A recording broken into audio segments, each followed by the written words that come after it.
dalam Raja-Raja dikatakan bahwa Yosafat berkata, kami nggak punya kekuatan untuk menghadapi laskar yang besar ini Tuhan. Tapi dia katakan kalimat yang luar biasa yang membuat akhirnya perikopnya diberi judul Yosafat menerima kemenangan. Karena dia katakan, tapi mataku tetap tertuju kepadamu. Nah, apa yang membuat kita bisa lepas dari kekhawatiran memasuki September 2021 ini? Mata kita tertuju deh sama Tuhan. Saya dengar salah satu pembina saya, dosen saya, beliau pas 2 minggu lalu khotbah di Infinity, lalu dia bilang begini, hari-hari ini kita butuh lebih dekat sama Tuhan. Dia kan bahasa Pak Pendeta Aras ya. Pak Aras tuh kalau ngomong tuh ciri khas. Hari-hari ini kita harus lebih dekat sama Tuhan. Kita harus banyak berdoa. Dan dia katakan bahwa kekuatan kita bukan hanya kemampuan saudara untuk memberikan protokol kesehatan, bukan hanya kemampuan saudara dalam mengatur strategi bisnis. Kita tuh harus dekat sama Tuhan. Kenapa? Karena dia sumber pertolongan. Makanya dalam Mazmur dikatakan, kalau kita matanya tertuju sama Tuhan, Tuhan itu melepaskan kita dari maut tuh. Jemaat Tuhan yang lagi sakit, yang lagi terkapar, saudara yang lagi ini menyaksikan di Wisma Atlet, ada juga yang baru masuk rumah sakit nih kemarin. Dengar baik nih. Kalau matamu tertuju kepada Tuhan, dikatakan Tuhan melepaskan jiwa kita dari maut. Dan bukan cuma melepaskan, memelihara hidup kita dari masa-masa kelaparan nih. Yang lagi gak punya duit, yang lagi bokek, jemaat Tuhan yang lagi bingung, saya mesti bisnis apa nih pendeta? Uang saya bukan bertambah makin berkurang. Pendeta, saya hari ini belum punya pekerjaan. Pendeta, saya kemarin baru kena PHK. Ingat, kalau mata kita tertuju sama Tuhan, Alkitab katakan, dan Alkitab gak pernah berdusta, ribuan tahun berjalan dan firman-Nya selalu ya dan amin. Dikatakan dengan sangat jelas kok, Tuhan memelihara mereka dalam hal apa? Dalam masa-masa kelaparan.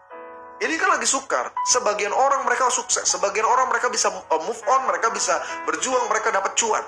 Tapi kan sebagian besar dari kita juga adalah orang-orang yang mungkin gak bisa berkembang. Karena keadaan-keadaan kemarin memaksa kita untuk gak bisa lagi berdagang, berjualan, gak bisa lagi bekerja seperti normal di hari-hari yang lalu. Tapi ini kuncinya.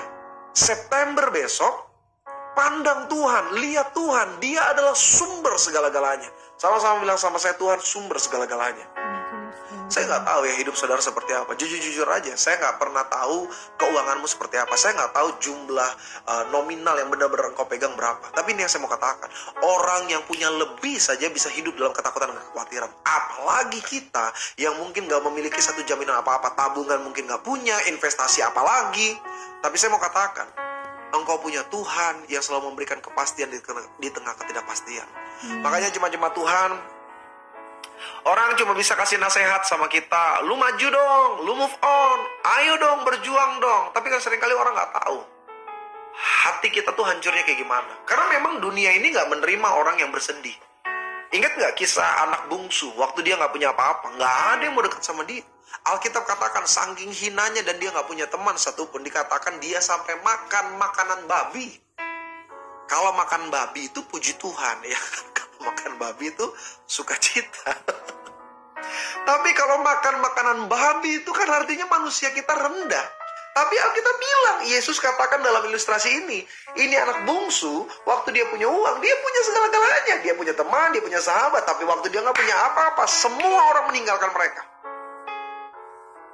Tapi siapa yang selalu menerima dia apa adanya? Bapaknya. Waktu dia kembali ke rumah, dengan keadaan malu, dengan keadaan takut dan gemetar, dia melihat bapaknya. Dan apa yang kita katakan? Bapaknya datang menghampiri.